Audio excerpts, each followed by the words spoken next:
are MythVision.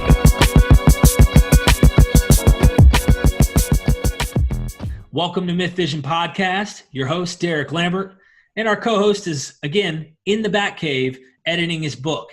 He's ready to publish sometime soon, and when he does, you guys and gals are going to want to get a hold of this book. It's full of lots of goodies and information. A lot of things that you don't find just by skimming through the book, reading it at face value. A lot of nuggets that Luther has been pulling out. So give Dr. Luther some love when that comes out. Make sure you get the book. We have a special guest for a long time, me and the co-host, Dr. Luther, and we've been influenced by some of his ideas. We have Daniel T. Unterbrink on the show. How are you, Daniel? I'm fine. Thanks a lot for having me.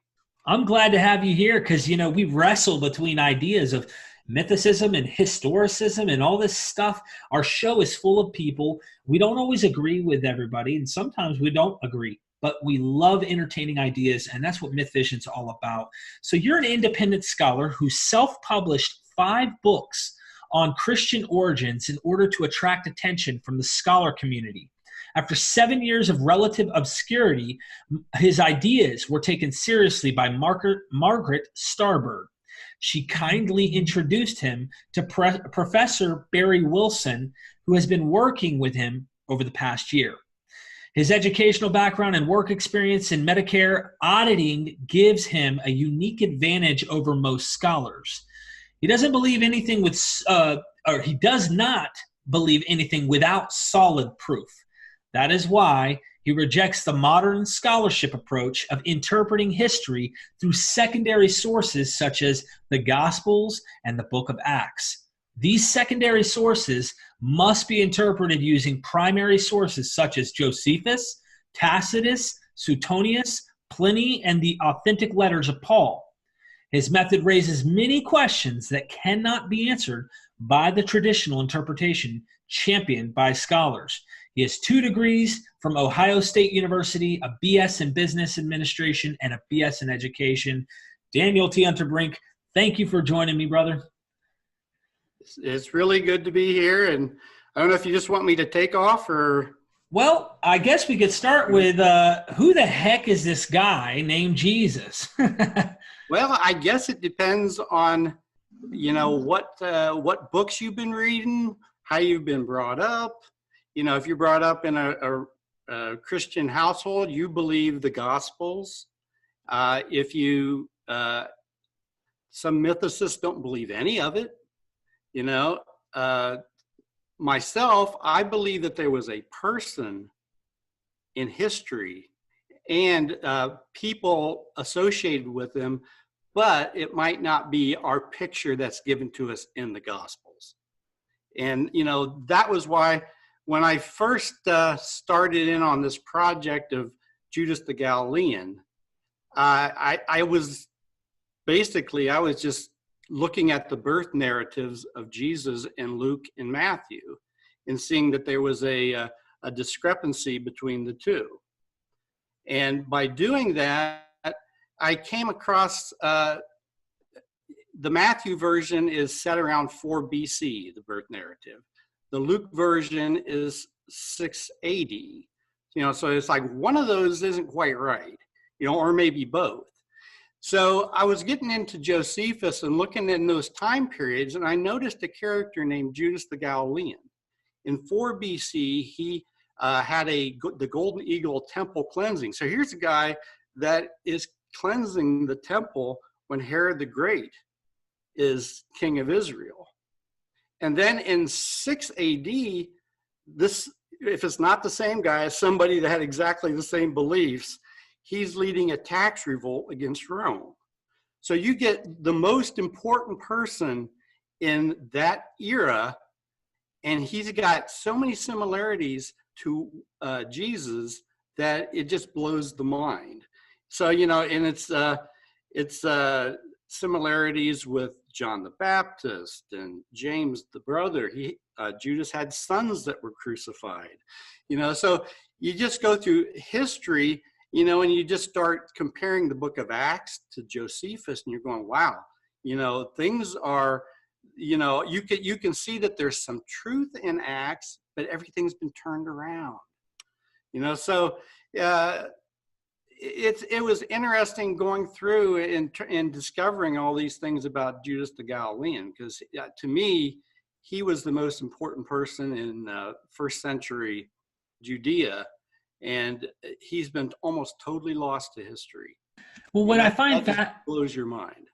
You're absolutely right. And, because I wrestle with this. I am not the guy. I tell this to everybody, no matter how you feel about this, if you're a mythicist or historicist, it doesn't matter to me, because if I find conclusive evidence that leads me in the direction, I'm just going to go. I'm sorry if your feelings are a certain way. It doesn't matter. I'm going. And, there are great questions to be asked. And I think the great questions also bring the best answers and the best ideas. And we want to start with whose thumbprints are near this thing.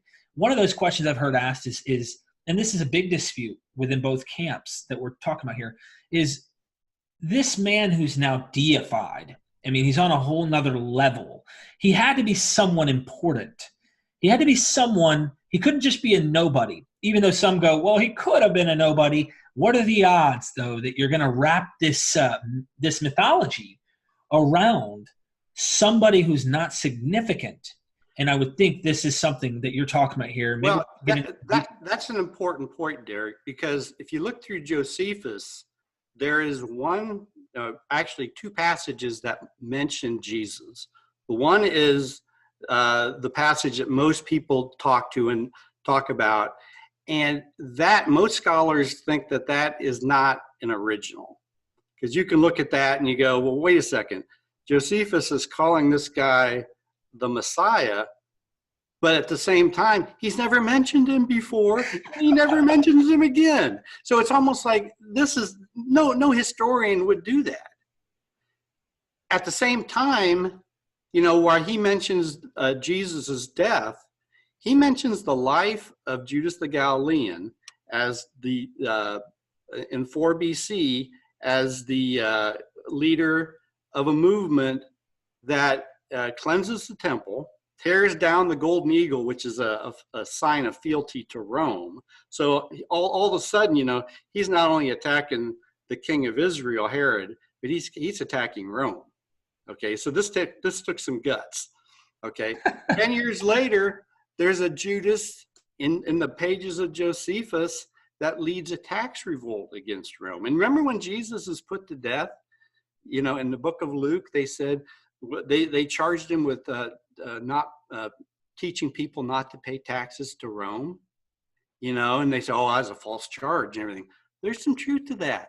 Judas the Galilean was the leader of the tax revolt, and Jesus was in the Gospels was painted with that same brush. I think it's funny too.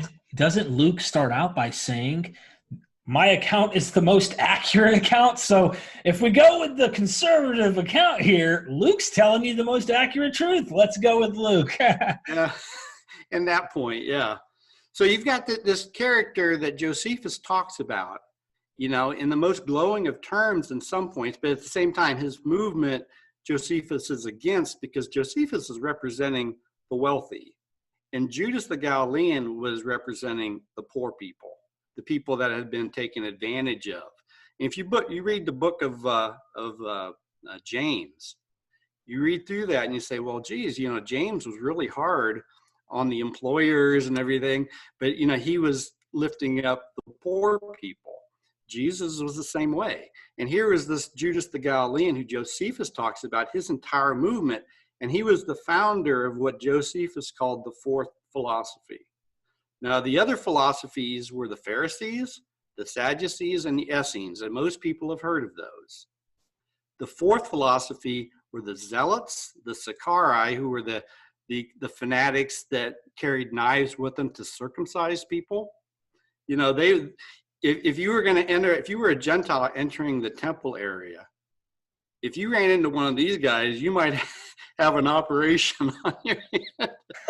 So they were fanatics. They were crazy. And Josephus, looked at them and he said, they're lunatics. They would sell their property. And if you read the book of Acts, the early Christians did the same thing. They sold their property and they had everything in common, pure communism. Okay. So you have Josephus talking throughout Antiquities and war about this group of people. He talks about Judas the Galilean's sons who were crucified, and they were put in jail at the same time, and their names were Simon and James, the sons of Judas the Galilean. Now, in the book of Acts, chapter 10, two of the apostles were put in prison about the same time, Simon Peter and James. So it's like you've got, and I'm saying these things just go on and on and on. When you put them next to each other, you go, there's something going on. So you had the death of the crucifixion of Judas's sons. Then you've heard of Masada. The Eleazar was one of the leaders of the people of Masada, and he was the grandson of Judas the Galilean. So you've got the grandson, you've got the sons, and every time that Josephus talked about these other people, he would reference back to Judas the Galilean. And the funny thing is, in Josephus's writings, there's no account of Judas the Galilean's death. This is interesting. The reason why there isn't, it was probably there to start with. And now we've got the passage about Jesus that was an overwrite of the death of Judas the Galilean. And there's so many questions. And I'm going to go ahead and say this right now. We won't have time. So we're going to have to do another show in the series. We can do as many shows as you want. So many questions, because I wanted to just say one thing and ask your opinion. Many scholars recognize that Eusebius and church fathers definitely were dabbling with text. Do you think that they had whitewashed and Hellenized a version of Judas the Galilean in this place by making him into Jesus the Christ? I think it was done much earlier. I think it was done in the composition of the Gospels. Because of Paul, so we're correct? Talking, I think between 70 and 100 and some AD, that work had already been done. And then later people are working off of that stuff, and they're trying to explain things, and things that didn't make sense to them, they're putting their own version together. The Great Fire of Rome. Nobody talks about it, but in Tacitus, he talks about these, in 64 AD, these Christians, and they were Jewish Christians that were, he said that they were causing trouble back, in the day, and now they are also causing trouble not only in Rome but in Judea. Well, that wasn't Paul's group. That was the under the leadership of Judas the Galilean, or if you want to call him Jesus, and James. Okay, so they were fanatical. Their whole idea was to get away from Rome. Rome was an occupier, and you can look at modern groups kind of in the same way. We sometimes call them terrorists today. Now, to the Romans, they would have been terrorists. If they're committing a murder, let's say somebody, a zealot, comes up behind a Roman centurion or whatever, and puts a knife in his back. That to the Sicarii or to the zealots, that would have been a positive thing to do, because they're fighting for their country that's being occupied. Right. To the Romans, it's a matter of terrorism. So you got to look at how things look from both directions on that. It's almost as if the Paul movement, and I don't want to get into Paul yet, I still want to talk about Jesus, but it's almost as if they flipped this guy and made Paul almost seem like he was on the conservative side. But you actually talk about that in the book, and guys, gals, make sure you get this book. Judas of Nazareth, and you have another one that's called Judas the Galilean, correct? Both titles? I wrote Judas the Galilean in 2004, and in 2006 I published another book called New Testament Lies, and in that I included the Slavonic Josephus, which is also and I've got a appendix in that book that has all 13 of the passages that you want to get from the Slavonic Josephus. And okay. It will, after I wrote my first book, I came across that material and I go, oh my God, I can't believe I didn't include this in my first book, because I wasn't even aware of it. But when I became aware, I go, oh, this is starting to fit together with what I wrote before, but now it's a totally different source. It wasn't written by, it was discovered, it's a Russian document that was essentially a translation of Josephus's War, and it's like a Reader's Digest version. But so it's a shorter version, but within that there are 13 verses or passages that relate to the Jesus movement, which, and most scholars say, oh, it's from the Middle Ages, so it's not, but there's no movement that I know of that would have included that type of material in the Middle Ages. This would have been very early materials put in by, a follower of Jesus or Judas who, still held on to the law. Interesting. It was not a Pauline Christian. Very Torah orthodox, right? Right. I love this. I wanted to just show this to our audience while we're here, because I saw the title and I said, Judas of Nazareth? And I love the catchiness of it, because you're really saying, we know Jesus of Nazareth, but you're kind of trying to say something there. And then you say how the greatest teacher of the first century Israel was replaced by a literary creation. I love that title, and I almost want to read. Guys, you got to get this. I'm excited because everything you put in here makes, like, it's interesting stuff. It touches on the pivotal points we need to ask these questions. So I figure I'd ask, let's delve into some evidences like you've already done. If you could think of some more parallels that kind of tell you, I mean, I thought Jesus was a pacifist. Like, why is this guy supposedly this rebel revolt leader? I mean, I have had the question myself, why is he flipping money changing tables and stuff? And what's the point of that? I never really got it growing up. Well, you can be both. You can preach a kingdom of heaven. Okay, there are passages in the New Testament where Jesus feeds the 4,000. He feeds the 5,000. Now, it's not hocus pocus stuff. There's a bunch of people going out to see a great preacher, and some of them bring food. Like my mom would have always brought food. She would have thought, well, geez, we got to eat. I myself would have just run after it, and without any preparation. So that whole thing is when they start sharing the loaves and the fishes, what is that? It's not hocus pocus. Like all this stuff's created out of thin air. It's saying we're going to share with one another. So there were people in the crowd that had brought food. They share with their neighbor. Everybody got to eat because everybody shared with one another. That was the kingdom of God, bringing people together. So, even though they're preaching a nationalism against Rome, they still can, help each other. In the book of Acts, it talks about they had everything in common. They shared everything. So it was like this was their way of life. This was their kingdom of heaven, on earth. So, this Jesus character, or Judas the Galilean, that was his message to people. But at the same time, what kind of also got people excited was, we've got an occupying power. How do we get rid of them? And the idea is if we follow God close enough, and if we do what's right, God will perform the miracle and get rid of them. In that sense, he was wrong because it didn't work out. When he goes to the Mount of Olives at the end, and the Romans capture him.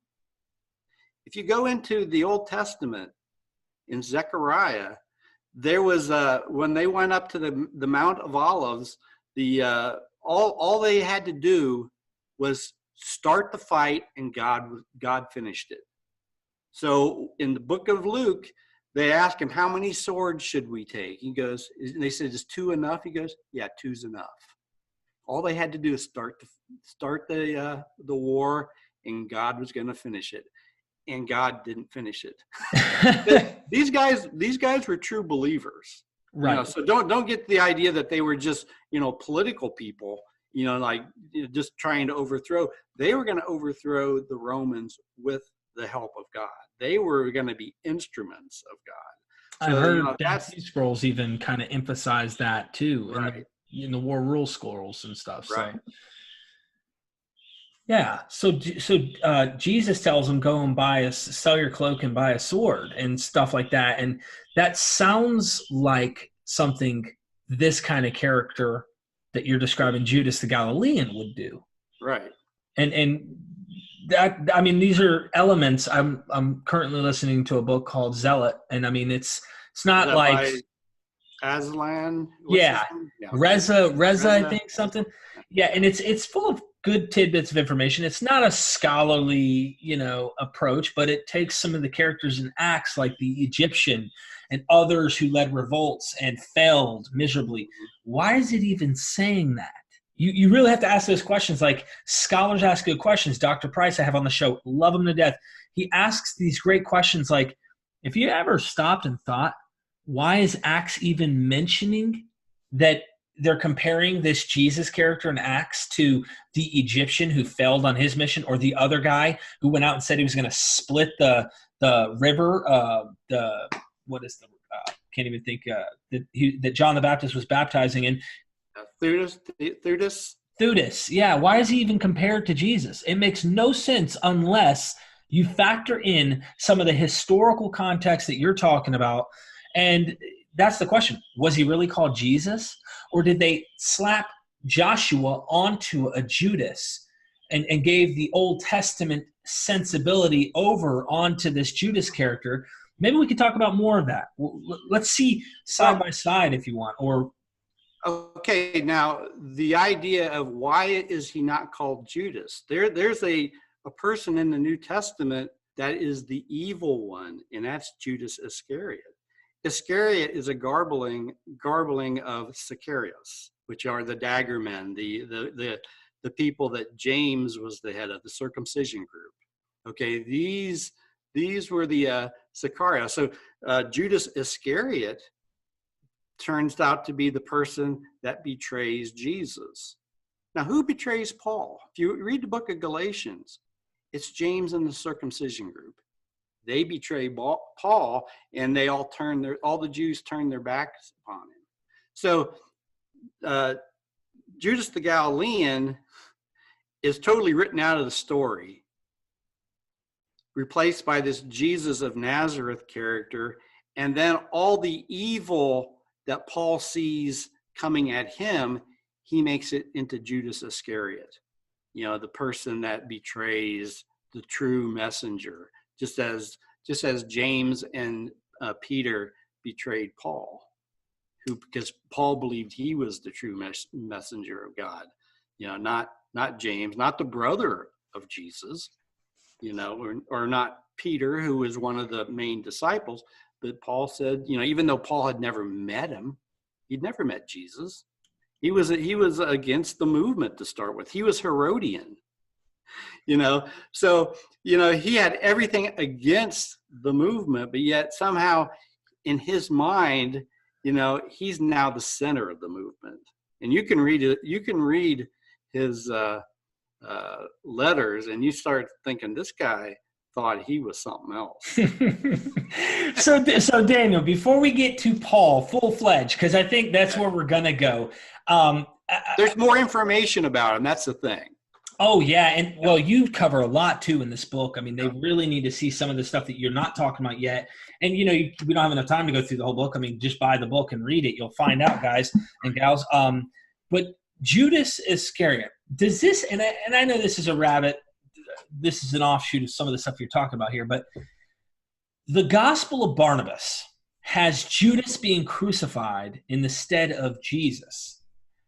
Could there be a connection? I know that a lot of people say Judas is a fictional character, and I think you've mentioned that as well before, that they've kind of made him into this character in the Gospels. Mm-hmm. Could this be something tied into why that Gospel has him being crucified instead of Jesus? I think as time went on, you had authors going all different directions. Okay. Now there are a couple passages that might help disprove Judas. Paul in Corinthians says that Jesus, when he returned, after he was crucified, he returned and talked to the 12. Okay.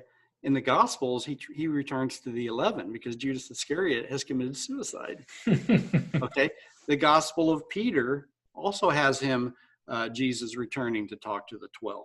So there were traditions that knew nothing about Judas Iscariot. Paul knew nothing about him, and the author of the Gospel of Peter knew nothing about him. So, when was he invented? I think he was invented, shortly after the war, when the Jewish movement was wiped out. So Paul had the whole field to himself, and it's a money-making field. His goal was to bring money. Yeah. Thing. So with Judas, if you look at the earliest writing, Gospel in Mark, he doesn't commit suicide. So I date that as between 70 and 72, because the suicide of the Sicarii was in 73 on Masada. So after the suicide of Masada, then all of a sudden that's been incorporated into the life of Judas Iscariot. And it's funny because it's like there's a field in one of the accounts where the bowels, all this stuff. So you got to kind of think, if this is a metaphor for that suicidal pact that took place, and there in Masada, anyone who, I'll put a picture on the screen for you right now, you can see this is a place where they all huddled together. They didn't want their women and children to be enslaved by Rome or to be handled by an uncircumcised. They were so radical that they killed the kids and the women first and then killed themselves. And isn't this where Josephus somehow applies his story and says, look, but I drew a straw and yeah, there was another time. He wasn't at Masada, but there was another time when it was the same type of deal where he was with another zealot and they drew straws, and he tried to talk the other guy out of doing it. So because he wanted to keep his life. He was not a zealot by any stretch of the imagination. So Paul, you talk about Paul. Paul's about some money. I know Dr. Price did a video where he was trying to pin down who this Paul guy is. A lot of times, I've heard him say Paul's Simon Magus. And one of the reasons is Simon's trying to buy the Holy Spirit. And he kind of, in the Acts, they kind of made him, they've done some very confusing things in the book of Acts, but maybe you can talk about, take that wherever you go, and I'm here for the ride. Well, in the book of Acts, Paul starts out as being an enemy of the church. And he probably was, because he was Herodian, not, we say Paul of Tarsus. He wasn't from Tarsus. He was from Jerusalem. He was, you ever wonder why Paul's sister and nephew were in Jerusalem when he's there in the 60s? Because they're Herodians. Josephus says that Saul was from the royal family.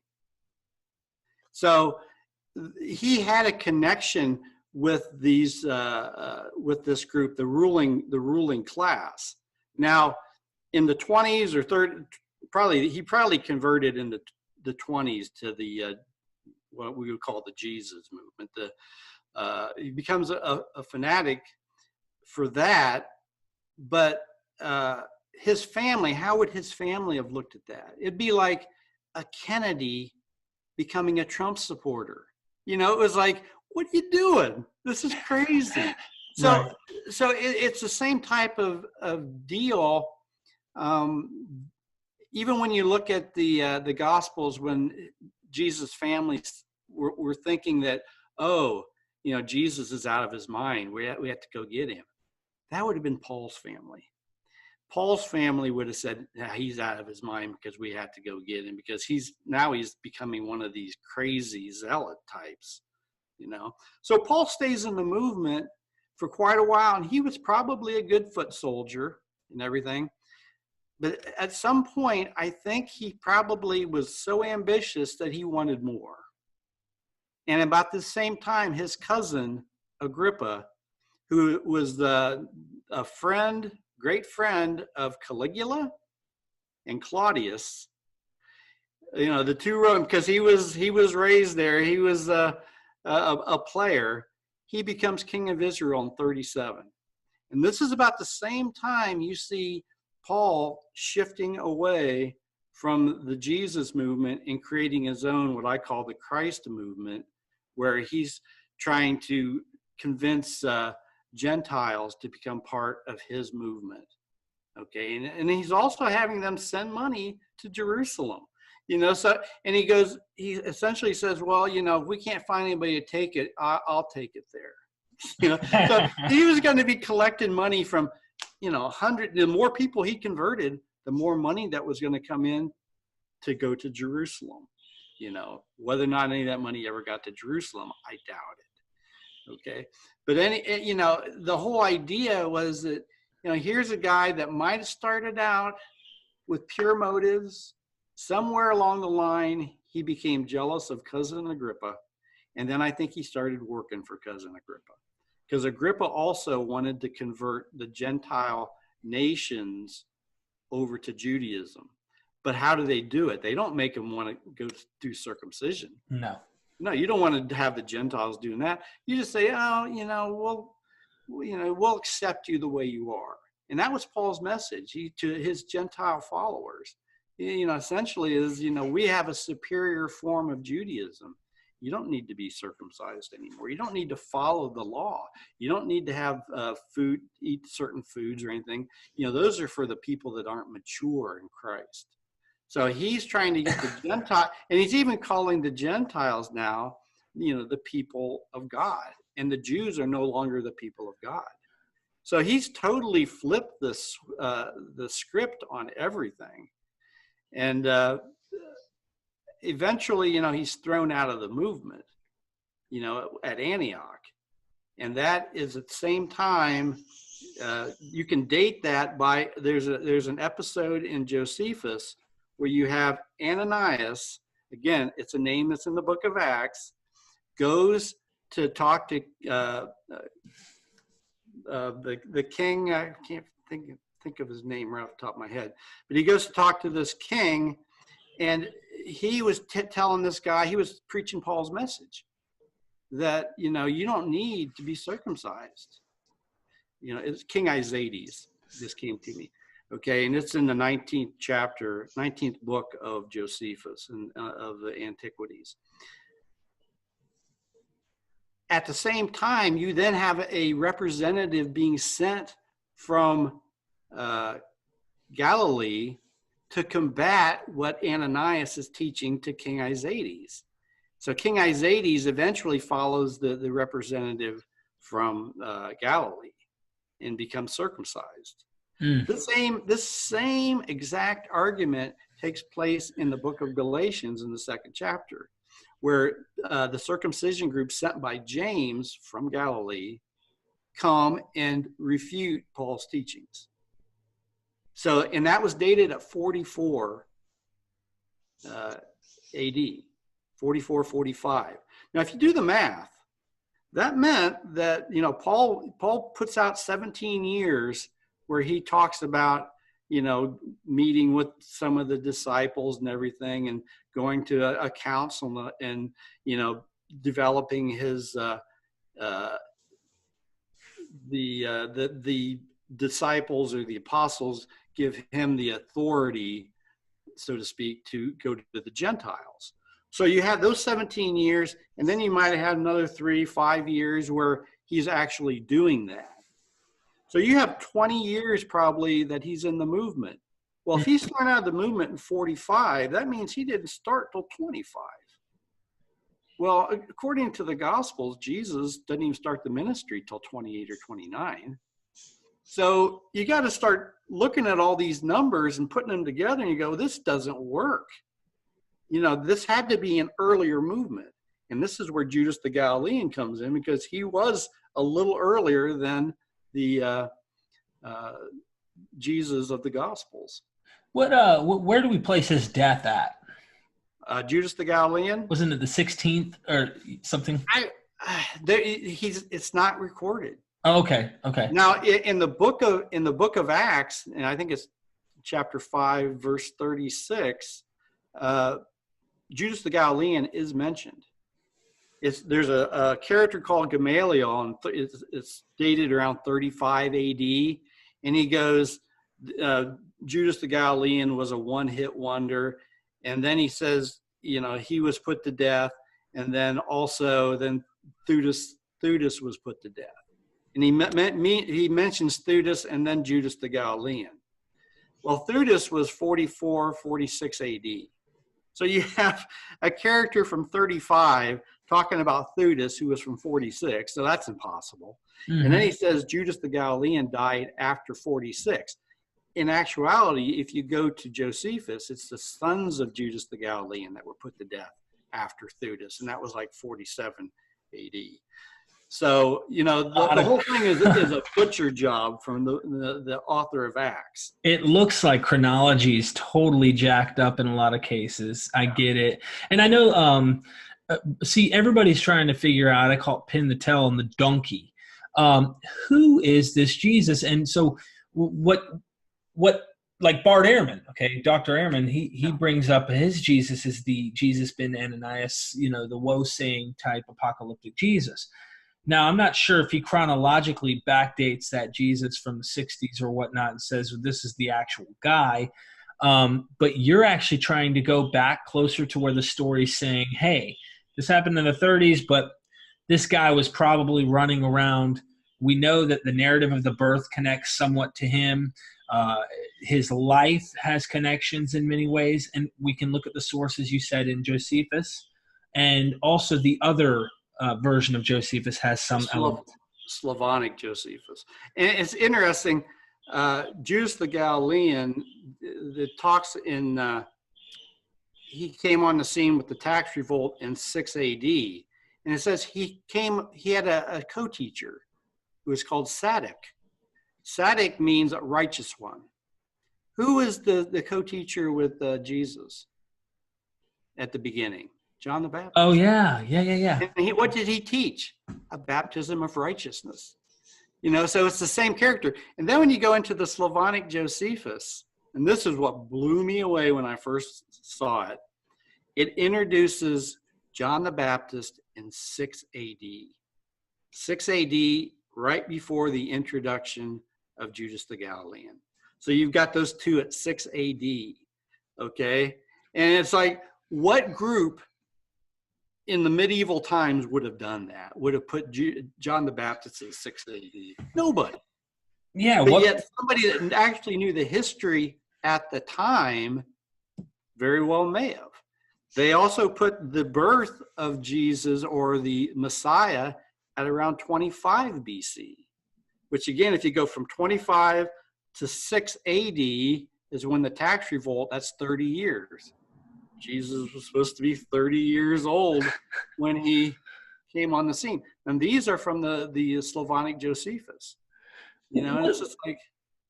I got a question. What do you do with the Tacitus statement, Chrestus? Do you think Chrestus was possibly Judas the Galilean? Yeah, I think it's, we got to remember, these guys were writing 110 AD and 110 AD or so. And what they were seeing were not the real Christians. Right. What I call the real Christians were the followers of Judas. Paul. Oh, you're talking about the real guys. Real guys. Yeah, they're all dead. They got wiped out in the war. They fought against Rome and were wiped out. And they've kind of been replaced by this other movement that, people believe this or that, but it wasn't centered on the law of what Judas the Galilean's movement would have been. Right. So it's a totally different thing. So some of their statements, Tacitus, are somewhat confusing. That's why I was going to ask, because everybody, when I talk to people who are trying to pin him down, they say, well, Pontius Pilate, the Pilate stone verifies Pilate existed. And that means this Chrestus who's crucified, who had a following, he had to be crucified during Pontius Pilate's time. Well, if you go that far back, it's not Pauline Christianity that we're seeing. So I wonder who this Chrestus was, and it just makes me wonder, is this the death narrative, so to speak, of Judas the Galilean that we never really saw? It very well could be. We'll never know for sure. But, right. Unless something comes up. Judas probably was put to death around 1819 AD. And the reason I say that is Pilate is in Josephus. He's mentioned twice in the time between like Archelaus and Josephus, or in Pilate. There are a bunch of other rulers, procurators, governors that were there. Okay, according to the traditional viewpoint, is that Pilate came in 26 AD and he left about 37 AD. Now, if you read that whole section in Josephus, every event that surrounds Pilate are 18 and 19 AD. Then it mentions Pilate, and we're supposed to believe that's 26 AD. And then the next mention, we go back to 19 AD. Then we have another Pilate passage, 26 AD. Then we go back to 19. So the passage about Jesus in Josephus, that would have been 19. It fits in between all the other 18, 19 AD mentioned by Josephus. So the question is, did Pilate actually come earlier than 26? I think he came around 18. And there's coin evidence that I have in my last book that I wrote, and you can get it online for like 99 cents, that has a section on the coin data with because the only way to know who was publishing these coins is to have an idea of how long they were in power, because it doesn't have their names on it. It has Tiberius's name. So if it was Gratus, Gratus is supposed to be there till 26. But yet I'm saying that maybe Pilate was there at 18 all the way through to 37. That's a very possible. If that's the case, the death of Jesus / Judas the Galilean could have easily been in 1819 AD, when Pilate comes to town and starts, defiling things. Judas the Galilean already had one temple cleansing. He might have been going for a second. And this is another interesting point.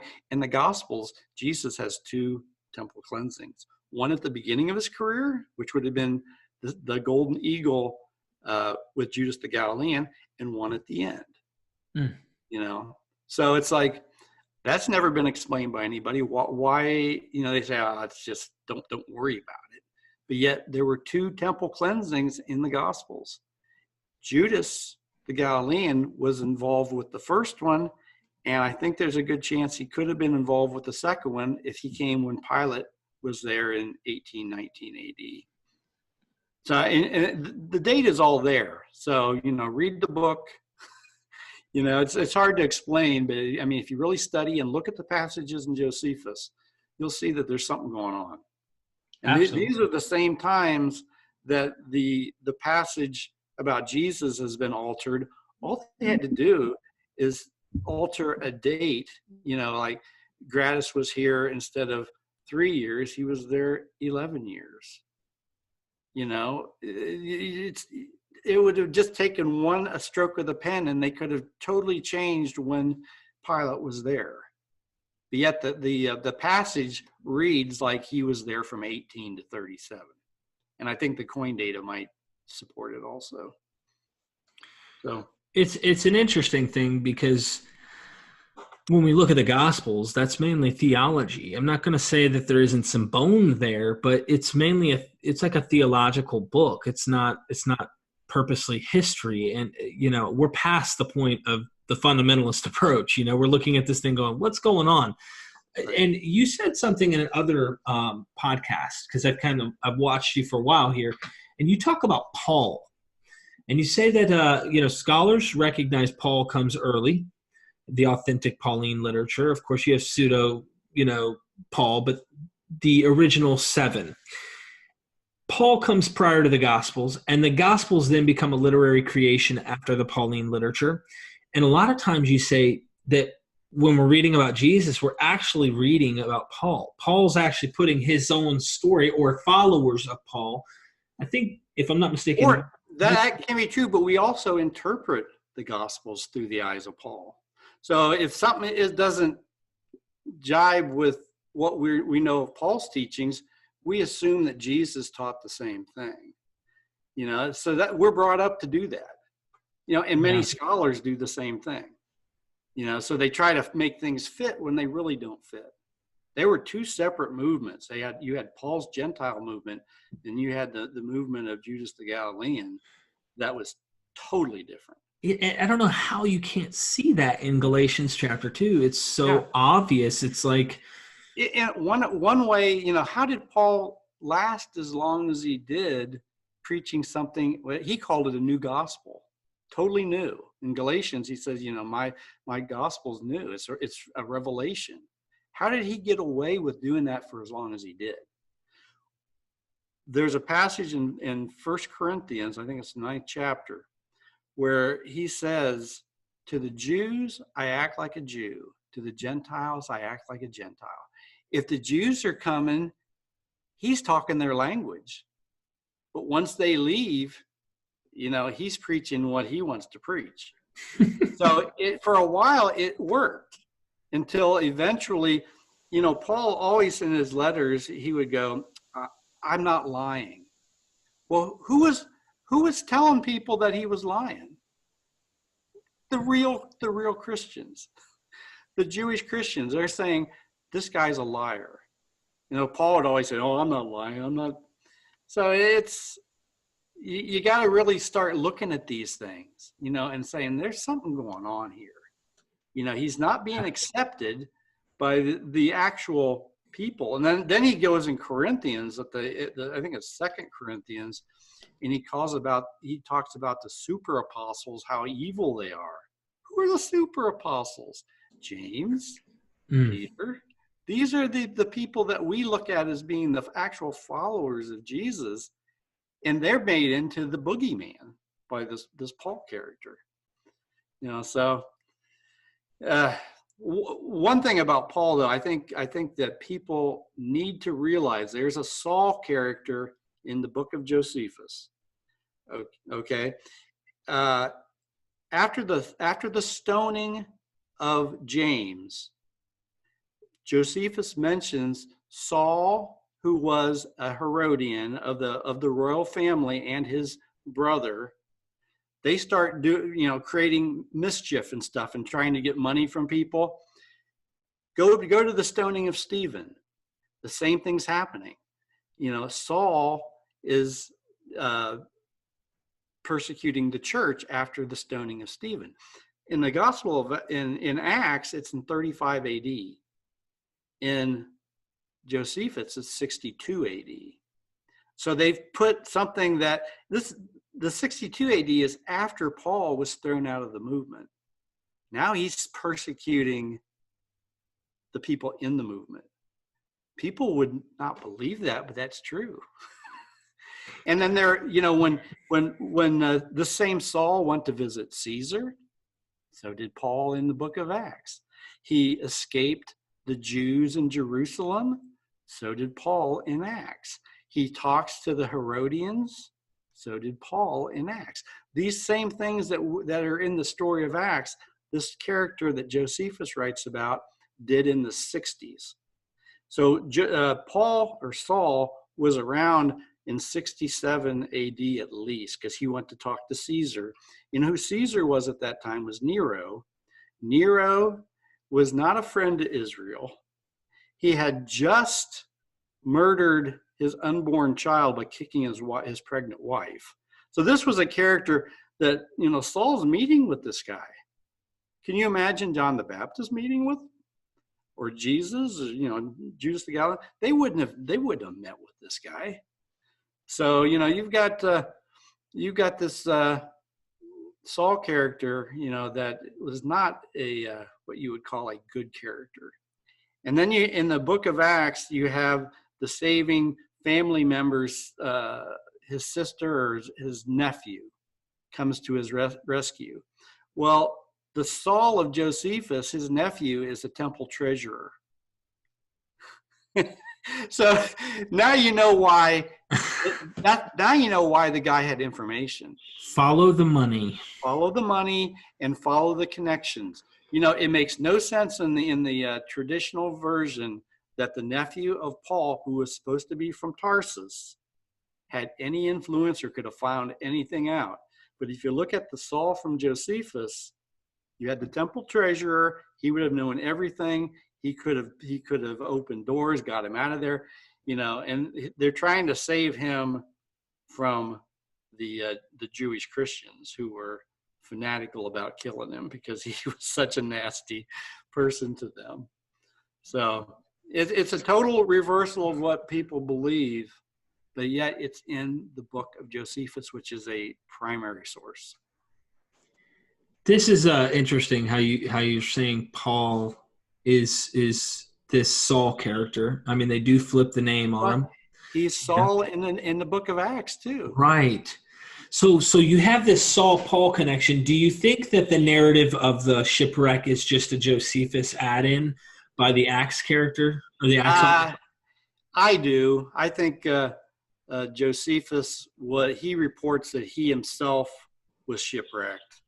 So okay. I think it was probably added in as Josephus was shipwrecked, and Paul could have been too. So I think there are certain elements that are, they're cobbling this story together, and this kind of adds some more weight to the character. Now, I want to get into something theological in this perspective, if you don't mind, just to ask you your thoughts on it. I don't know if you have a thought on this, but when we're talking about the historicity of Paul and we talk about the historicity of Jesus and we're trying to find out what's going on here, it seems that Paul's teaching a theology of a death, burial, resurrection concept of a Jesus. Regardless of your position or what that means, whether you say that's in the heavens as a mythicist might suppose, or say this is actually here on earth, there's a death, burial, resurrection concept, this Paul character is teaching that a real resurrection is happening. He says it's the foundation of all the faith, according to some of the texts. He says, if that isn't true, then everything we believe in is a lie. Do you think that the original movement had a resurrection theology about their Messiah who may have been dead and they're thinking he's going to rise again or thought he did rise again? Or do you think that's a Pauline literature, like a Pauline idea? I think the interpretation's different. I think Paul's interpretation was different. His was more of a pagan interpretation where you're the man God rises and everything. I think the Jews probably used it as a recruiting tool, because let's say you've got a movement and your leader's killed, kind of hard to recruit people.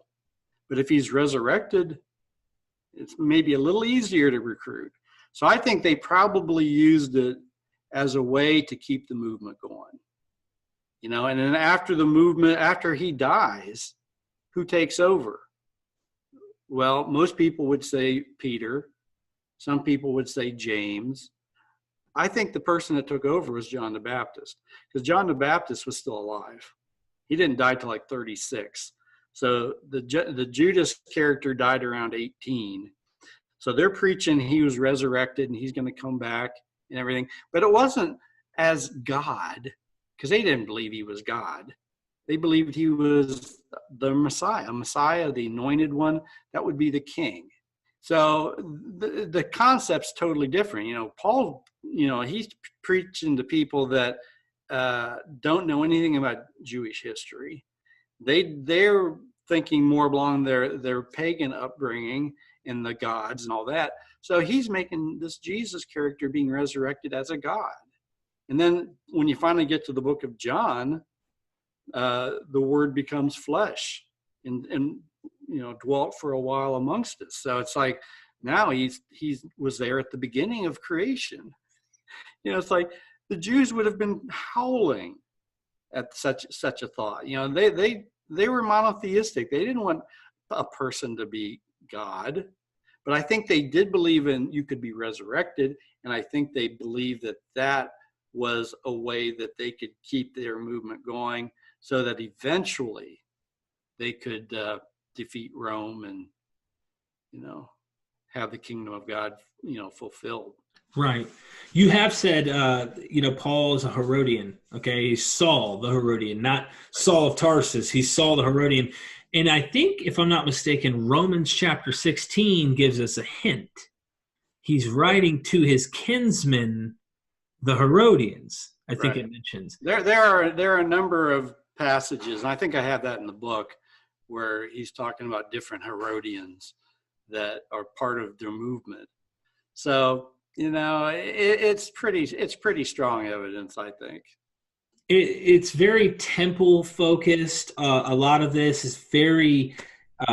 There's so many ideas that come into my mind. I know that people like Robert Eisenman. Now, if you don't follow Professor Eisenman's dating, that's fine, but he has made these connections that seem interesting between these Dead Sea Scrolls sectarian documents, where there's sons of light and sons of darkness. Well, Paul uses the same language in many ways.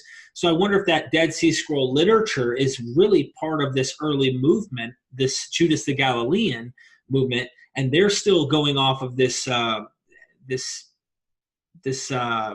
I guess you'd say, a very Jewish, racist, Jewish, hardcore, uncircumcised. Yeah. Well, it's interesting if you look at Josephus's accounts of the Essenes and the fourth philosophy of Judas the Galilean. When he in the war, he writes, and he spends a lot of time on the Essenes, talking about their practices and everything. In the Antiquities, he kind of skips over the Essenes, and now he's talking about Judas the Galilean's movement, and it's like, wait a second, they look like they're the same thing, in a sense. So it's like it's very confusing. I don't know if anybody will ever know, but there were several sects of the Judas the Galileans, or the Essenes even. There was one that married, and there was one that didn't marry. Well, Jesus's movement, they all married. So it's like, maybe that was part. Maybe there were two different sects of Essenes, one that married and one that didn't, and that the Judas the Galilean movement was the one that did. So it's like, they both valued, they both underwent torture and did all these things. So Josephus is conflating these two groups. Maybe he didn't know. Maybe at that point, he's like, maybe he was, far enough away from it that he didn't know for sure. But it looks like Judas's group would have been very influential with the Dead Sea Scrolls, I think. Yeah, I definitely think you're hitting the nail on the head there. Something I wanted to ask you pertaining to Paul and in the New Testament, because I'm looking at your table of contents here. You talk about the Hellenistic and Roman influences. Can you just touch on that for a brief second? Because it seems like this is a Hellenized mission. There's a mission going on for sure. I definitely think that the war and the climatic type of scenario that was going on in the first century, even amongst the Jews themselves, you had this battle going on between different sects of Judaism and all this stuff going on. It seems like the Hellenized version obviously won, but that this New Testament documentation we have with these Gospels and Pauline literature, it seems like a Hellenized, like that's the intention of it. Well, a good way to look at it is, what side are you on? Are you on the people that are the ruling class? Or are you for the people? It's starting to sound like Elizabeth Warren, But it's true, because the people that ended up winning the war were the Romans, the Herodians who stuck with them, and Paul's group. He always told his people, pay your taxes, because these guys they're taking care of you. So it's all pro Roman. Where if you look at the book of James, it was like, these owners, they're treating you wrong. They're going to go to hell. And so, and in the Gospels, Jesus is, talking about the goats and the sheep, and if you help the poor and everything, that's what you do. You'll know people by their fruits. Totally different way of looking at life and how you deal with one another. One was shooting towards, satisfying the Romans and the wealthy, and the other was shooting towards, the poor and helping them out. So that's the difference between Jesus and Paul. And unfortunately, what we have left today is all Paul. Right. And see, I so wish, I don't know why, I'm fascinated with this story. I was a firm fundamentalist believer at one point, and I've heard your testimony. You have a background. Yes, sir. Yeah. And you've done some great research. I love the honesty in your approach, and I can't tell you guys enough to get this book, because so many pertinent questions are asked in here. I thought you said one time, and I know I'm all over the place, but that's what we're doing today. Okay, we're breaking the ice, and guys, there's layers to this, and we're just touching the surface. So he goes deeper. Who do you think the author of Marcus? Do you still hold on to the idea that you think? And I know you don't know for certain, but you speculate and you make a guess that you think it might be either Paul or a follower. I think it would be Paul or a follower of Paul. Number one, there weren't any of the Jews left. And it is a document that doesn't sound like a Jewish document. So the only choice, really, I don't think Mark wrote it, who was supposed to be the secretary of Peter. No, that didn't happen. Saul was long gone from the party, from the 40s on. So we're talking 25 years later, so and you got to remember when he was preaching to the Gentiles, he collected money by having them send money to Jerusalem. What happens after Jerusalem and the temple are destroyed? You got to find a different approach. How are you going to get money? You got to now have it sent somewhere else, or to support something else. So, that might be one of the reasons why the Gospels were written. Something this is not pertaining to your book necessarily, but just in the vein of the discussion, I was trying to consider, I hear a variety of different people who are like, well, Paul's historicity needs to be questioned. And I think the reason why there's so many questions surrounding people like this is because we do find books that are very fictionalized in terms of placing the time, the chronologies off, purposeful rewrites and forgeries and fabrications and things that we keep finding all over the place. And one of the things that pertaining to Paul that I find very interesting is how you mentioned he goes to visit Nero. I mean, this guy is meeting Nero, and Nero is reigning right up here up to the war, yet we're supposed to believe he's back here in the 50s and doing all this stuff. It just jumps around too much. It just seems a little unrealistic. And well, the timeline has been shifted. And that's why it doesn't seem right, because it's not right to what most people think, because there's so many different things that have been shifted around. If you go by my timeline, it'll be consistent. It'll match up with antiquities and war and make sense, where you won't have the problems that you do with the traditional timeline. Right. Obviously, there's no reconciling the situation there. What are your thoughts of that book, Operation Messiah, in light of all this? Because you make a good point that Paul's after the money. He's obviously probably after the fame as well. I mean, as much as he's Paul, which is the small one, he's still, I'm the chief of sinners, like, why are you saying that? So that there seems to be a little ego in that. It's like, I'm the humblest one in all of this crowd. Let me tell you. What do you think's going on there? What do you think? Do you think that's, do you think he's working with the Romans to make a mission here happen? Or do you think this is just one very conceited, money-grubbing, singled-out guy?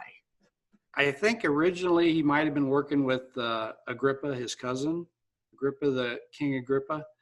After Agrippa dies and after he's thrown out of the movement, he probably just went back to Jerusalem and got involved with politics.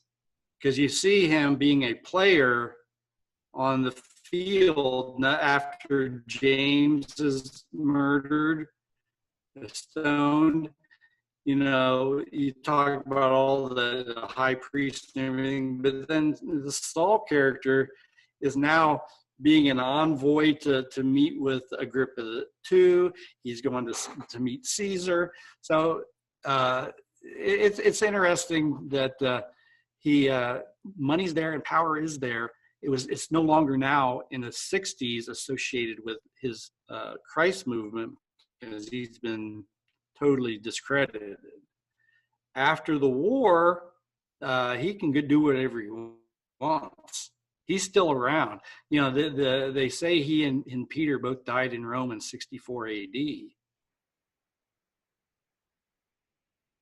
Well, Josephus has Saul meeting Caesar. So, you know, so you cut out there at the last second. I think the internet's delayed. You said they both died in 64 AD is what the tradition holds. Right. But Paul didn't die. No, he was still kicking, and we don't know anything about Peter. I mean, maybe that tradition's true, but certainly the one with Paul is not, because he was still alive, kicking, doing whatever he could to make a buck. And you got to remember, these Herodians, they weren't all like independently wealthy.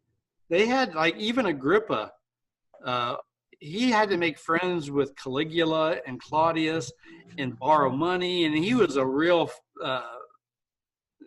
piece of work, really, trying to get money from people, you know. So it's like, even though he ends up being very successful because Caligula gives him all this land, and he becomes even bigger than Herod the Great. But, at first he didn't have the money. So here we got Paul. He's found a way to make a lot of money within the movement. He gets kicked out. He's got to find another way to make money.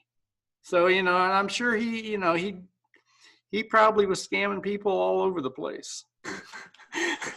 So Simon Peter, John, these are sons of Judas. Is this Simon? I'm sorry. There's a Simon and a James are the son. They're the ones that were crucified. And he probably had other sons too. So do you think, were crucified. Who is this Simon of his son? Was this the Simon Bar-Giona?